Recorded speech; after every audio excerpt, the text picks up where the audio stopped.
కోతతో వేములవాడలో రైతులు పారిగాపులు కాస్తున్నారు. రాజన్న సిరిసిల్ల జిల్లా వేములవాడ పట్టణంలో మున్సిపల్ కార్యాలయం పక్కన ఉన్న ఓ ఎరువుల దుకాణం ముందు వందలాది మంది రైతులు యూరియా కోసం బారులు తీరారు. పంటలకు యూరియా కావాలంటూ పెద్ద ఎత్తున నినాదాలు చేశారు. విషయం తెలుసుకున్న బీఆర్ఎస్ నాయకులు ఎరువుల దుకాణం వద్దకు చేరుకొని రైతులతో కలిసి గణపతి మొప్ప మోరియా కావాలయ్యా యూరియా అంటూ నినాదాలు చేశారు. దీంతో అక్కడ కొంతసేపు ఉద్రిక్తత వాతావరణం నెలకొంది. వెంటనే సంఘటనా స్థలానికి చేరుకున్న పోలీసులు బీఆర్ఎస్ నాయకులను ఎక్కడికక్కడ నిలువరించారు. రైతులతో మాట్లాడి వారిని శాంతింపచేసే ప్రయత్నం చేశారు.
పది సంవత్సరాల కాలంలో ఎప్పుడు కూడా మాకు యూరియా కొరత రాలేదని ఒక యువ రైతు అంటా ఉన్నాడు.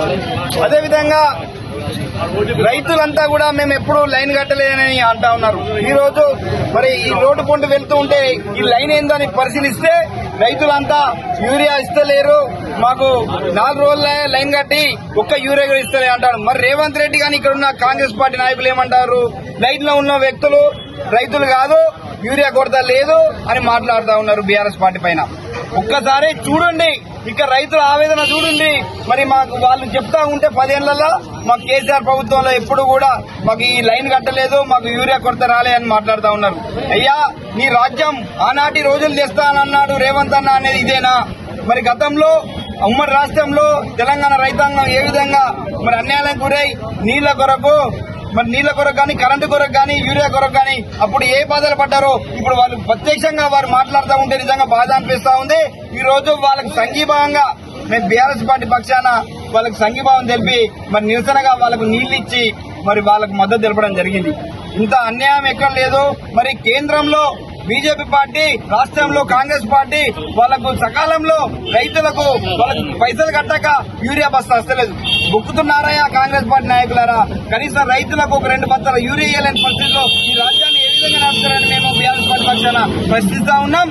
మరి కళ్ళుండి చూడలేని పరిస్థితిలో మీరున్నారు. రైతుల కోస రైతు వేసిన రాజ్యం ఎత్తేసిన వ్యవసాయం ఎప్పటికీ బాగుపడదనే సామెత ఉంది. మీకు రాబో రోజుల్లో ఈ రైతులే మీకు బుద్ధి చెప్తారని ఈ సందర్భంగా హెచ్చరిస్తూ ఖచ్చితంగా ఈ 2-3 రోజులలో మరి ఆ రైతుల పంటలు మాడిపోక ముందే ఆ రైతులకు యూరియా ఇవ్వాలి అని చెప్పి బీఆర్ఎస్ పార్టీ పక్షాన వేలాడ పక్షాన డిమాండ్ చేస్తా ఉన్నాం. జై